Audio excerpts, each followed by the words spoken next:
Eu sempre gostei muito da cultura japonesa. Claro que isso se deve ao meu contato com os animes desde a infância. Então, vez ou outra, o YouTube me recomenda algum canal sobre o Japão, e assim foi com o canal do Baka Gaijin. Achei muito interessante assistir a vida real do Japão enquanto trocamos uma ideia, por assim dizer. E recentemente ele fez um vídeo chamado Parabéns, Você é Deus, onde ele divaga sobre filosofia e um pouco sobre como ele enxerga o mundo, o propósito da humanidade, etc. Apesar de ter uma perspectiva totalmente diferente da dele, eu consigo sempre me sentir à vontade com a forma respeitosa que ele aborda temas que eu discordo. Mas tem alguns pontos do vídeo dele, onde ele menciona cristianismo, que eu gostaria de comentar a partir da minha ótica como cristão. Não como uma forma de rebater argumentos e ser antagônico só por ser, mas sim como se nós estivéssemos trocando uma ideia. Até porque eu não tenho o nível de conhecimento do Baka no campo da filosofia. Meu conhecimento se mantém apenas no âmbito da Bíblia. Enfim, eu sou o Crow e é sobre isso que eu irei dar meu ponto de vista a partir de agora. O ser humano é um ser dividido. Eu acho que todos os animais, né, da nossa natureza são divididos, só que na gente essa divisão é mais evidente. Só que quando eu falo sobre isso, tem muita gente que vem me acusar de ser cristão. Como se ser cristão fosse um crime também, né? Acho interessante como ser cristão hoje em dia é considerado praticamente um xingamento, né? Onde as pessoas são acusadas, entre aspas, de ser cristão. Acho isso absurdamente bizarro, mas tudo bem. Para nós que cremos na Bíblia, de acordo com Mateus 24:9, que diz: Então eles os entregarão para serem perseguidos e condenados à morte, e vocês serão odiados por todas as nações por minha causa. Isso já era esperado mesmo. A própria filosofia cristã, né, que parte lá do Gênesis, e todas as religiões abraâmicas, o judaísmo e o islamismo também, essa narrativa de um Deus severo, né, criador do céu e da terra, que nos fez a sua imagem e semelhança e que nos obriga a sobreviver nesse mundo alienígena ao qual a gente não pertence, né? O livro de Gênesis capítulo 2, no versículo 7 diz: E formou o Senhor Deus o homem do pó da terra, e soprou em suas narinas o fôlego da vida, e o homem foi feito alma vivente. Ou seja, segundo o texto, nós não estamos em um mundo alienígena. Muito pelo contrário, somos parte da natureza. Fomos criados à imagem e semelhança de Deus para guardar e cultivar esse mundo. Por culpa do próprio homem que desobedeceu ao seu Criador, nos distanciamos do propósito original de nossa criação. A percepção de não se sentir parte da natureza e também de sentir como se soubéssemos mais do que deveríamos é o resultado da desobediência humana lá no Éden, ao comer da fruta do conhecimento do bem e do mal. Tem sempre alguém que chega e me diz assim: nada a ver, tá ligado? Espera mais uns 100 milhões de anos aí pra você ver se os chimpanzés não vão se tornar tão inteligentes quanto a gente. E eu acho isso engraçado porque essa sim, na minha opinião, é uma visão bastante cristã do processo evolutivo, né? Isso sim é colocar o ser humano num pedestal, porque a pessoa está partindo do princípio de que a evolução do chimpanzé tornaria ele mais parecido com a gente, né?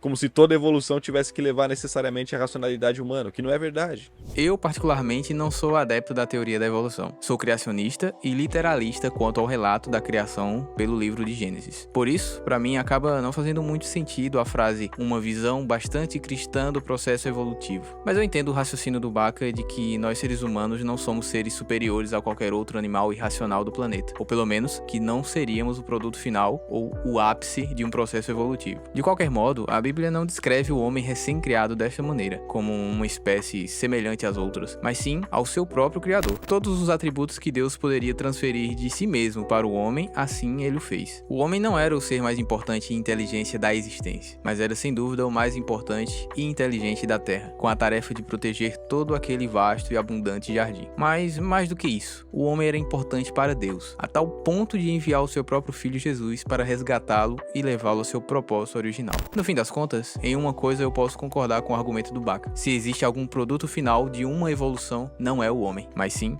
Jesus. A fratura evolutiva que existe na gente nos leva intuitivamente a questionar o nosso pertencimento à natureza. Então é mais fácil imaginar que nós somos alienígenas nesse mundo do que nós somos de fato parte dele. Embora a ciência continue nos dando fortes evidências de que sim, nós somos parte dele, né? Nós sempre fomos e nós sempre vamos ser. Viemos do pó e ao pó retornaremos. Ou seja, fazemos parte sim do ecossistema ao nosso redor. Talvez não se trate de ser mais fácil imaginar que não somos desse mundo, mas sim de desejar que não fôssemos. O ser humano após a queda tende a se distanciar de Deus. A vontade do seu coração é ser o Deus de si mesmo, exatamente como a serpente disse para Eva ao enganá-la. Esse desejo de ser completamente independente e autossuficiente parte inteiramente do pecado que está intrínseco em nós. É intuitivamente mais fácil imaginar que a gente começou a existir no momento em que a gente nasceu e que a gente vai deixar de existir no momento em que a gente morrer.